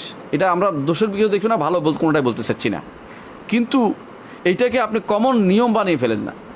আপনি কেমনে জানেন যে আপনার আখেরাতে গেলে আপনার মন মর্যাদা কেমন হবে, মন মর্যাদা কোথায় থাকবে? আপনার এই দুনিয়ার মতো 10টা বাড়ি হবে যিনি প্রথম জান্নাতে যাবে, পুরো দুনিয়ার মতো। সর্বশেষে জান্নাত যাবে, সর্বশেষে জান্নাত যাবে দুনিয়ার মতো 10টা। এই 10টা বাড়িতে আপনি একটা স্ত্রী নিয়ে থাকবেন, আর কিছু নাই। আপনি কি মনে হচ্ছে এটা? আপনি সফর করবেন এক একটা গাছের ছায়ায় 100 বছর, 700 বছর, 100 বছর, মিয়াতাম। আপনি 100 বছর সফর করবেন এক একটা গাছের ছায়া দিয়ে। 100 বছর, এত লম্বা টাইম নিয়ে আপনি একা একই চলবেন, আপনার কোনো মানুষ লাগবে না, আপনার আশেপাশে আনন্দ দেওয়ার মতো কেউ থাকবে না। আপনি কি বলছেন এগুলো? কেন আপনি হুর নেবেন না? আল্লাহ কাছে চাইবেন, আল্লাহ যেন হুর দেয়, আল্লাহ হুর দিবেন বলেছেন। যদি না চান আপনি জান্নাতে যেতে পারবেন না, কারণ আল্লাহ জিনিসটাকে অবজ্ঞা করলেন। আপনি চাইবেন এবং এটাও বলবেন আমার স্ত্রী যেন আমি আখেরাতে পাই ব্যবস্থা করো। স্ত্রী পাওয়ার জন্য শর্ত হচ্ছে তাকে দিনের উপর রাখতে হবে, তাকেও তৈরি করতে হবে যে ঈর্ষা যেন দুনিয়াতে কমাই দেয়, আখেরাতে তার ঈর্ষা মোটেই থাকবে না কোনো মানুষের। আল্লাহ তাআলা বলেছেন ওয়া নাযা'না মা ফি সুদুরিহিম মিন গিল্লিন ইখওয়ানান আলা সুরুরিন মুতাকাবিলিন। আমি তাদের অন্তর থেকে যে সমস্ত হিংসা বিদ্বেষ সব ছাড়িয়ে দেব, তারা একে অপরের বন্ধু বান্ধব হিসেবে থাকবে। দুনিয়ার বুকে যে হিংসা বিদ্বেষ চলছে একে অপরের বিরুদ্ধে বিনা কারণে, আজ আপনাদের চোখের সামনে আজ যে সমস্ত হিংসা বিদ্বেষ চালু হয়েছে, এগুলি আখরাতে গেলে ইখওয়ান আলা সুরুরিন মুতাকাবিলিন হবে, এর মধ্যে কিছু থাকবে না। এটা একজন সালাইন বলেছিলেন, মুআবিয়া রাদিয়াল্লাহু আনহু আলী রাদিয়াল্লাহু আনহু সেই বিষয়টা উঠানোর পরে বলেছিলেন যে তারা দুইজন জান্নাতে ইখওয়ান আলা সুরুরিন মুতাকাবিলিন থাকবে। জান্নাতে তারা থাকবে পরস্পর বন্ধু হিসেবে, কোনো গিল থাকবে না, হিংসা বিদ্বেষ কিছুই থাকবে না। মাঝখানে সমস্যা হচ্ছে যারা তাদের নিয়ে সমালোচনা করেছে, গ্রন্থ রচনা করেছে, তাদের বিরুদ্ধে কথা বলেছে এবং সাহাবায়ে কেরামের মধ্যে হাত দিয়েছে, সেই হাত পুড়ে যাবে কিন্তু তাদের কোনো ক্ষতি হবে না। ক্ষতি হবে এই লোকটা যে হাত দিয়েছে, আদা নাফসাহু, নিজেকে কষ্ট দিয়েছে। সাহাবায়ে কেরামের কারো কোনো ক্ষতি হবে না। তাদের ব্যাপারে আপনি কোনো সারাক্ষণ কেবল খোঁচাই থাকেন, অমুকে এটা করলো কেন, অমুকে সেটা করলো কেন, আপনি তাদের কী করতে পারবেন? আপনার ঈমান ঠিক করুন। সাহাবায়ে কেরামের ব্যাপারে আপনি কথা বলে কিছু করতে পারবেন না। তারা এরকম ছিল, এরকম তাদের কাছে এটা নিজেরা বুঝতে পারছিল যে আমাদের লেখা হয়ে গেছে, আমরা কিছু করার নেই। বুঝতে পারছিল যে মারা যাচ্ছে, বুঝতে পারছিল হচ্ছে, কিছু করার নেই মনে যেন তাদের কাছে। আল্লাহর পক্ষ থেকে এটা একটা তাদেরকে শহীদ বানানোর, এটা আল্লাহ তাআলার পক্ষ একটা কৌশল ছিল, তিনি করে নিয়েছেন তাদেরকে, সেই জন্য সেটা তারা মারা গেছেন। এমনকি তাদের মধ্যে এরকমও ছিল, তারা একজন সালাত আদায় করতে এক তাঁবুতে, আরেকটা সালাতে তারা আরেকখানে খাবার খাইতো আরেক তাঁবুতে। এরকমও ছিল তাদের মধ্যে যে তাদের ভাই মারা গেছে যুদ্ধে, নিয়ে জোর করে নিয়ে আসছে আবদার করে। এটা কি সাধারণ যুদ্ধের মধ্যে এটা হয়? বোঝা গেল এটা একটা বিশেষ ধরনের যুদ্ধ ছিল, যে যুদ্ধের আলোচনা করার আমার কোনো দরকার নেই। এতে উপকৃত হওয়ার কিছু নেই। যারা এটা নিয়ে উপকৃত হয়, একে অপরকে দোষারোপ করতে চেষ্টা করছে, তারা নিজেরাই বিপদে পড়েছে। সুতরাং আমরা যে কথাটাই বলবো, আখেরাতের ব্যাপার নিয়ে আপনি দুনিয়াতে কোনো কেয়াস করবেন না। আখেরাতে হবে সম্পূর্ণরূপে একটা ভিন্ন জগৎ, ভিন্ন রকমের মানুষ, যে মানুষগুলোর মধ্যে কোনো হিংসা বিদ্বেষ থাকবে না, যে মানুষগুলো মানুষকে কষ্ট দিবে না, একে অপরকে বিরুদ্ধে লেগে যাবে না, যারা বিনা কারণে কাউকে কষ্ট দেয়, আল্লাহ তাআলা বলেছেন ওয়াল্লাযিনা ইউযুনাল মুমিনিনা ওয়াল মুমিনাত বিগাইরি মাকতাসাবু ফাকাদ ইহতামালু বুহতানান ওয়া ইসমান মুবিনা। যারা মিথ্যাচার করে মানুষকে কষ্ট দেয়, তারা বুঝুক তাদের এই জিনিসটা আখিরাতে কী হয়। ফাকাদ ইহতামালু বুহতানান ওয়া ইসমান মুবিনা, অপবাদ দিচ্ছে, তারপরে কঠিন কষ্ট নিচ্ছে। তারা দুনিয়ার বুকে মুখ আছে বলে বলতে পারলো, কিন্তু অপেক্ষা করুক, আল্লাহর দরবার তাদের জন্য কি অপেক্ষা করছে। আমরা সবাই সেই দোয়াটাই করি। আল্লাহ আমাদের বোঝার তৌফিক দান করুন। ছাত্র হিসাবে কিভাবে আমরা দাওয়াতি কাজ করতে পারি। আবার অনেক সময় দেখা যায় আমরা নিজেরাই পাপে লিপ্ত হই, ফলে দাওয়াতি কাজের আগ্রহ হারিয়ে ফেলি। এই পরিস্থিতিতে আমাদের কী করণীয় জানলে খুব উপকৃত হব। ছাত্র হিসাবে দাওয়াতির কাজের প্রথম কাজ হচ্ছে শিক্ষা অর্জন করা। শিক্ষা অর্জন হচ্ছে দাওয়াতের প্রথম ধাপ। উস্তাদ যদি দেখে যে আপনি শিক্ষা অর্জন করে ফেলেছেন, তিনি আপনাকে কোনো কাজের ব্যবস্থা বলবেন যে এই কাজটা করো। কারণ না জেনে দাওয়াত দিতে ইসলাম বলে না। আল্লাহ তাআলা বলছেন উদউ ইলা সাবিল রাব্বিকা বিল হিকমাতি ওয়াল মাউইজাতিল হাসানা ওয়াজাদিলুম বিল্লাতি আহসান। আপনাকে হিকমত শিখতে হবে, মাউইজা হাসানা কি শিখতে হবে, জিদাল বিল্লাতি আহসান শিখতে হবে। রাসূলুল্লাহ সাল্লাল্লাহু আলাইহি ওয়াসাল্লাম বলেছেন কুল হাদিহি সাবিলি, আল্লাহ বলতেছেন হে নবী আপনি বলুন হাদিহি সাবিলি হচ্ছে আমার রাস্তা, আদউ ইলাল্লাহ, আল্লাহর পথে আমি ডাকি, আলা বাসীরা, জেনে শুনে, না জেনে নয়। এজন্য জ্ঞান না থাকলে দাওয়াতের কাজে বের হওয়া উচিত না। জ্ঞান অর্জন করতে হবে। কতটুকু জ্ঞান?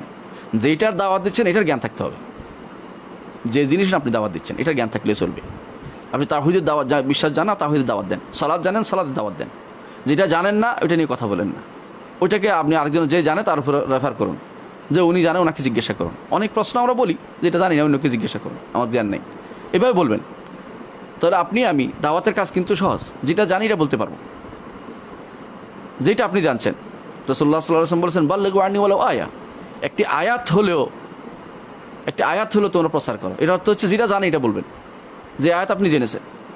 একজন নবমুসলিম তিনি ইসলাম গ্রহণ করার পর মসজিদে ঢুকে গেছেন, যাই মাইক নিয়ে তিনি সূরা ফাতিহা পড়ছে কষ্ট করে, বলছে সে কাঁদতে কাঁদতে বলতেছে আমি আমার নবী বলছে শুনছি, যতটুকু জানি অতটুকু বলতে, আমি একটুকু জেনেছি একটুকু আপনাকে জানাই দিলাম। আল্লাহু আকবার। আমাদের মুসলিম যদি আজ এরকম হতো, নিজে যা জানে দুটা বলতো, আবার বাধা না দিত কেউ হক কথাটা বলতে, কত ভালো হতো। মুসলিমদের এখন শত্রু, একে অপরকে হকের পথে বাধা দেয়, হক কথা বলতে দেয় না।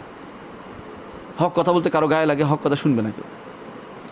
আজ এই জন্য আমাদের উচিত দাওয়াতের কাজে লেগে যাওয়া। প্রত্যেকটি ভাই যারা ছাত্র আছেন তাদেরও দাওয়াত দেওয়া উচিত। যেটা শিখছেন এটা শিখাতে হবে। আর একটা লাভ আছে শিখার লাভ আছে কি? প্রথম লাভ হচ্ছে আপনি এটা মনে রাখবেন, আপনার দাওয়াতটা যদি কোনো বেগবান হয়, আপনি এই জিনিসটা মনে থাকবে, যে জিনিসের ওয়াজ করবেন, আলোচনা করবেন, সেটা আপনার এখন অন্তরে গেঁথে যাবে। এই জন্য একজন ছাত্র যে জিনিসটা শিখতে কষ্ট, একজন টিচার কিন্তু এই জিনিসটা খুব অল্প সময় শিখতে পারে, কারণ সে তো পড়াইতে হবে, তার মাথায় থাকে। আপনি যেটুকু শিখছেন একটুকু যদি শিখাতে পারেন কোনো মসজিদে, খুতবাতে, কোনো আলোচনা, এটা হবে আপনার শোনায় সোহাগা। আপনি এটা কিন্তু মনে রাখবেন, সবসময় মনে থাকবে এটা আপনার আলোচনায় থাকলে। আর দ্বিতীয় যে জিনিসটা সেটা হচ্ছে আপনি যেই কাজটি আপনি করবেন আপনার মধ্যে একটা স্বাভাবিক লজ্জা আসবে, যেটা আল্লাহ তাআলা বলেছেন লিমা তাকুলুনা মা লা তাফআলুন। কেন যেটা তোমরা করো না সেটা বলো কেন? আপনার মধ্যে স্বাভাবিক একটা লজ্জা থাকবে। অন্তত মানুষের লজ্জা থাকলে ওইটাও জায়েজ আছে, না জায়েজ না এটা। লোক লজ্জাটাই জায়েজ, কারণ মানুষের সামনে হারাম কাজ করা তো জায়েজ নেই। এটা বলা ঠিক নয় যে মানুষের দেখার কারণে আমি বাদ দিছি বলে আমার এটা শিরিক হয়ে গেছে, না, কিছু হয় না। এটা একটা কাজ, কারণ হচ্ছে আমাদেরকে খারাপ কাজ গোপন রাখতে বলা হয়েছে। আমাদের এই জন্য খারাপ কাজগুলি গোপন থাকাও একটা বিরাট নেয়ামত, গোপন রাখাও। সুতরাং আপনি গুনার কাজ করলেও আপনি দাওয়াত ছেড়ে দিবেন না। দাওয়াত ছেড়ে দিলে গুনাহ আপনার অন্তরে বসে যাবে এবং অন্তরকে আপনার অন্তরের মধ্যে মরিচা পড়ে যাবে, আপনি সেটাকে সাফ করতে পারবেন না। এই জন্য আপনাকে দাওয়াতের কাজে লেগে থাকতে হবে। যতটুকু জানেন অতটুকুই বলবেন, গুনাহ হলেও বলবেন। ওই হাদিসের কাছে এটা না যে ব্যক্তি মানুষকে বলতো নিজে করতোই না, এটা হলো যে ব্যক্তি ছেড়ে দিয়েছে এরপরে শুধু বলতো। কিন্তু আপনি গুনাহ হলেও আবার করবেন, নিজেও করবেন, অন্যকে করতে বলবেন। এটাই তওবা। এই তওবা করবেন আপনি যখন যে আমি অন্যায়টা করেছি, অন্যায়ের বিপরীতে কিছু একটা করি, রাসূলুল্লাহ সাল্লাল্লাহু আলাইহি ওয়াসাল্লাম জন্য বলেছেন যে ও আতবিউ সাইয়্যাতাল হাসানাতা তামহুহা, কোনো একটা সাইয়্যা হলে একটা ভালো কিছু দিয়ে কভার দাও, এটার পিছনে একটা ভালো কাজ করো। এটা গুনাহ হয়ে গেছে, এখন একটা ভালো কাজ করেন, তামহুহা, সেই গুনার কাজটাকে মিটিয়ে দেবে ভালো কাজটায়। তাহলে ভালো কাজ দিয়ে গুনাহকে মিটানোর জন্য একটা বুদ্ধি হচ্ছে আপনাকে দাওয়াতের কাজে লাগবেন, যতটুকু পারেন অতটুকু। তবে যেটা দাওয়াত দিবেন জানবেন সেটা বলবেন, যেটা জানবেন না এটা নিয়ে তর্ক করার দরকার নেই। দুর্ভাগ্যের 20 বছর দেখা যায় আজ আমাদের দায়ীরা যারা আছে বেশিরভাগই দিনের মূল জিনিসগুলো জানে না। আল্লাহ তাওহীদ সম্পর্কে জ্ঞান নেই, রুবুবিয়ত সম্পর্কে জ্ঞান নেই, উলুহিয়ত সম্পর্কে জ্ঞান নেই। তারা দাওয়াতের জন্য খুব ব্যস্ত হয়ে পড়ে, কিসের দাওয়াত দিবে সেটাও জানে না। হয়তো একটা আওয়াজ শুনেছে, আওয়াজের দাওয়াত দিতে বসে গেছে। এটা ঠিক না, আওয়াজের দাওয়াত নয়, ইমানের দাওয়াত দিতে হবে, আমলের দাওয়াত দিতে হবে, হকের দাওয়াত দিতে হবে, সবর করতে হবে, এর বাইরে যাওয়া যাবে না। প্রশ্ন করেছেন, হায়েজ অবস্থায় নর্মাল অবস্থায় অজু ব্যতীত টাচ ফোনে ইনস্টল কোরআন অ্যাপসের আরবি হরফের উপর টাচ করা যাবে? পড়ার ক্ষেত্রে, তাজবিদ ক্লাস করার ক্ষেত্রে তো ফোনের উপর হাত টাচ পড়বে, এক্ষেত্রে অনুমতি কি আছে? জি, যেহেতু এটা কোরআন না, আপনি কোরআন পড়তে পারবেন না, তবে টাচ করতে পারবেন। যেহেতু টাচ স্ক্রিনটা বাদ আছে, কোরআন না, এইটা আসলে সরাসরি ধরা হচ্ছে না, উপরে অনেক বাধা। আর এটা কোনো আসলে এটা তো হলো, এটা কোনো ধরা জিনিস না, এটা তো হলো জিনিস, একটা মানে কি বলবো এটাকে, যেটা ভার্চুয়াল জগতের জিনিস। তো ভার্চুয়াল জগতের জিনিসটাকে আপনি এইটার মধ্যে আপনার অজু থাকা বাধ্যতামূলক নয়। অর্থাৎ আপনার হায়েজ অবস্থা আপনি এটা দেখতে পারবেন, হাত দিয়ে ধরতে পারবেন, এটা বুঝতে পারবেন, কিন্তু এটা উচ্চারণ করতে পারবেন না। এটা হচ্ছে বিশেষত মত। যদিও কেউ কেউ বলছে এইভাবে পড়া যাবে, এটা একটা মত আছে, কিন্তু আমি আমাদের ওস্তাদদের থেকে যেটা শুনি সেটা বলবো। আমাদের শেখ আবদুল্লাহ গুনাইমান বলতেন যে না, পড়া যাবে না, আমরা সেটাকে বলে থাকি, সেই জন্য আমরা এটাকে না পড়ার কথা বলবো, যে না পড়ে আপনি বরং টাচ করতে পারেন। যে এটা আসলে কোরআন শরীফ না, এটা অনেকগুলো প্রোগ্রামের সমাহার, এর মধ্যে একটা জিনিস। সুতরাং এইটাকে কোরআনের মর্যাদায় নেওয়া যাবে না। সুতরাং এটাকে আপনি ধরতে পারবেন, কিন্তু এটা পড়তে পারবেন। তাজবিদ ক্লাস হিসেবে আপনি দেখতে পারবেন, এটা আলিফ, এটা বা এটাতে টান হবে, এটা পড়তে পারেন ধরে ধরে, কিন্তু এটা উচ্চারণ করবে, পুরো আয়াত উচ্চারণ করে পড়তে পারবেন না। শব্দ উচ্চারণ করলেও জায়েজ আছে, সমস্যা নেই।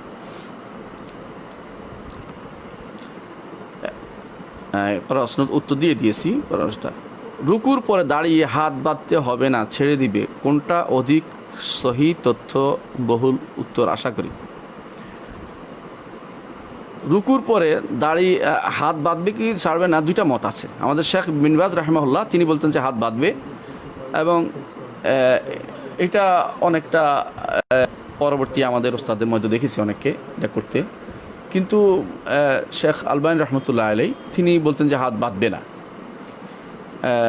আমি ইমাম ইবনে তাইমিয়া রহমতুল্লাহ আলাই একটি নস পেয়েছি যাতে বোঝা যায় যে হাত বাঁধবে না। বলছেন যে এটা হলো সেক্তা, মানে ওয়াকফা খাফিফা, হালকা সময় দাঁড়াচ্ছে। হাত বাঁধার জন্য বোঝা হচ্ছে লম্বা সময় অবুদিয়াতে দাসত্বের জন্যই হাতটা বাঁধে, দাসত্ব প্রকাশক। তো এই সময় তো হাত বাঁধছে কোনো দলিল দ্বারা সাব্যস্ত হয়েছে, সরাসরি সাব্যস্ত হয়নি। শেখ বিন বাজ রাহমাতুল্লাহ বলেন, হাদিসে আছে হাত্তা ইয়ারজা কুল্লু উযবুন ইলা মাওদিহি। হাদিসে এই শব্দটা আসছে যে প্রত্যেক অঙ্গ, রাসূলুল্লাহ সাল্লাল্লাহু আলাইহি ওয়াসাল্লাম রুকু থেকে ওঠার পরে প্রত্যেক জিনিস তার অঙ্গে ফিরে যেত। হাত কোথায় ছিল এর আগে? হাত বাঁধা ছিল, তিনি সেই হিসেবে হাত বাঁধার কথা বলেছেন, এবং এটা ইজতিহাদ শক্তিশালী, এটা একটা শক্তিশালী ইজতিহাদ, এটাকে ফেলে দেওয়ার মতো না। আর যেটা শেখ আলবানী রহমতুল্লাহ বলেন, তিনি বলেন যে আমরা কাউকে বাঁধার মতো সরাসরি হাদিস পাইনি, শুধু ইজতিহাদ করে আমরা এটা বাড়াতে পারি না। তার কথাটাও যৌক্তিক, তার কথাও যুক্তি আছে। আমি দেখেছি হানাফিদের গ্রন্থে আছে, তারা বলে থাকেন এটা, যে যেহেতু এখানে কোনো নেই, জিকির না, আজকার নাই, অতিরিক্ত কিছু নেই, সেহেতু এটা হাত অল্প সময়ের জন্য হাত বাঁধবে কেন? তাহলে ওনাদেরও একটা যুক্তি আছে যে এর অর্থ হচ্ছে জিকির নেই। কিন্তু যে ব্যক্তি লম্বা জিকির করে, লম্বা পড়ে, কি পড়ে? রব্বানা লাকাল হামদ হামদান কাসীরান তাইয়িবান মুবারাকান ফি, আহলুস সানা ওয়াল মাজদ আহাক্কু মা ক্বাল আবদ, কুলনা লাকা আবদ, আল্লাহুম্মা লা মানিআ লিমা আতাইত ওয়া লা মুতিআ লিমা মানাত ওয়া লা ইয়ানফাউ যাল জাদ্দি মিনকাল জাদ। এর আগেও তো আছে মিলাস সামাওয়াতি ওয়াল আরদি ওয়া বাইনাহুমা মিল্লা মা শি'তা মিন শাইইন বা'দ, আহলুস সানা ওয়াল মাজদ আহাক্কু মা ক্বাল আবদ ওয়া কুলুনা লাকা আবদ, আল্লাহুম্মা লা মানিআ লিমা আতাইত ওয়া লা মুতিআ লিমা মানাত ওয়া লা ইয়ানফাউ যাল জাদ্দি মিনকাল জাদ। এটা কিন্তু রাসূল সাল্লাল্লাহু আলাইহি ওয়াসাল্লাম বলতেন, যে ব্যক্তি নিজে সালাত আদায় করে নিজের জন্য, সে এটা কিন্তু বলবে। আর যদি কোনো মানুষের সাথে হয়, তাহলে মানুষের সাথে ঝগড়া যাবে না, হয়তো মানুষ এতক্ষণ দায়িত্ব অভ্যস্ত না। আর যদি কোনো মানুষ এরকম লোক হয় যারা তার কথা শুনবে, তাহলে সেও পড়বে, কারণ সুন্নতকে যত প্রতিপালন করা ততই ভালো। তো আমি মনে করি যারা যদি কোনো লম্বা টাইম নিয়ে আজকারগুলি পড়েন তারা বাঁধবেন, যারা লম্বা টাইম আজকার পড়েন না, উঠে চলে আসেন, রুকুতে চলে যান, সিজদায় চলে যান, তারা করবেন না। এবং এই নিয়ে বাড়াবাড়ি না করি, আমি মনে করি লম্বা টাইম যদি কোনো দাঁড়ায় কেউ পড়ে এগুলো, তখন সে বাঁধবে। কারণ আর অবদিয়াত পড়ার অর্থ হচ্ছে অবদি, দাসত্বের একটা সিম্বলকে আপনি দেখালেন যে আমি দাসত্ব করছি আল্লাহ তাআলার। আর যদি কোনো লম্বা টাইম না হয়, স্বল্প সময়ের জন্য রব্বানা লাকাল হামদ শেষ হয়ে গেছে, অথবা হামদান কাসীরান তাইয়িবান মুবারাকান শেষ হয়ে গেছে, তখন আর অল্প সময়ের জন্য বাধার প্রয়োজন নেই। প্রশ্ন করেছেন, একজন আর্থিকভাবে ঋণের বোঝায় পড়ে খুব বিপদে পড়েছে, সে কি এমন কোনো সামর্থ্যবান পরিবারের সাথে বিয়ের সম্পর্ক করতে পারে যারা তাকে বিয়ের পর আর্থিকভাবে সাহায্য করে উক্ত সমস্যা থেকে বের করে সাহায্য করবে? এর মাধ্যমে যদি দুটি পরিবারে উপকৃত, তাহলে শরিয়া মোতাবেক হুকুম কী হবে? আসলে যদি কেউ সম্পদের জন্য বিয়ে করে, শরীয়ত কিন্তু এটা হারাম বলে নাই, কিন্তু এটা যৌতুক আকারে না হইলে হলো। যৌতুক আকার বুঝছেন কিনা? আপনি চাপ দিবেন যে বিয়ে করবো না যদি সম্পদ না দেয়। আপনি যদি দেখেন যে এখানে বিয়ে করলে তারা স্ত্রী অনেক সম্পদশালী আছে, সে উপকৃত হব, আমি তার দিয়ে উপকৃত হবো, সেটা জায়েজ আছে, কিন্তু অগ্রিম টাকা নিয়ে নিতে পারবেন না। যদি তারা দেয় তার কন্যাকে, আপনি সেখান থেকে কিছু নেন, কিছু পান, তাহলে আপনার জন্য না জায়েজ হবে না সেটা নেয়া। উপকৃত হওয়া জায়েজ আছে যদি কোনো কেউ টাকা দেয়, কিন্তু এটা যেন যৌতুকের পর্যায়ে না যায়। যৌতুক হচ্ছে টাকা দিলে রাখবো না, বউ ফাটাই দিব, এটা যেন না হয় আর কি। যদি আপনি জানেন যে ওদের দান হাত লম্বা, এই পরিবারে বিয়ে করলে আমার উপকার হবে, তো না জায়েজ কিছু হবে না। রাসূলুল্লাহ সাল্লাল্লাহু আলাইহি ওয়াসাল্লাম বলেছেন, তুম কাহুল মারাতুল আরবা, 4টি কারণে বিয়ে করা হয়। এর মধ্যে লিমালিহা ও জামালিহা, তার সৌন্দর্যের জন্য এবং সম্পদের জন্য এবং বংশের জন্য, 3টা বলেছেন। যদিও দিনদারিকে তিনি প্রাধান্য দিয়েছেন, তাহলে আপনি সম্পদের জন্য, যদি স্ত্রীর সম্পদ আছে তারে বিয়ে করলে কাজে লাগবে আপনি জানেন, তাহলে বিয়ে করবেন। আর যদি এমন হয় যে শ্বশুর থেকে দিবে, জোর করে আদায় করবে, তাহলে হারাম হবে, সেটা করা যাবে না। কিন্তু যদি স্ত্রীর সম্পদ আছে তার নামে, আপনি জানেন বিয়ে করলে উপকৃত হবো তার দ্বারা, আমার তো টাকা নেই, খবর বিপদে আছি, আর স্ত্রীও রাজি আছে আমাকে হেল্প করতে, সেই বিয়ে তো না জায়েজ হবে না। জায়েজ, কোনো সমস্যা নেই, আলহামদুলিল্লাহ। দর্শক বন্ধু, আজকে আমরা এখানে সমাপ্তি, ইনশাআল্লাহ আপনাদের সাথে আবার দেখা হবে। আল্লাহ আমাদেরকে দিনের উপর অটল রাখুন, বিপদ আপদ থেকে দূর করে দিন, আমাদেরকে সঠিকভাবে দিন পালন তৌফিক দান করুন।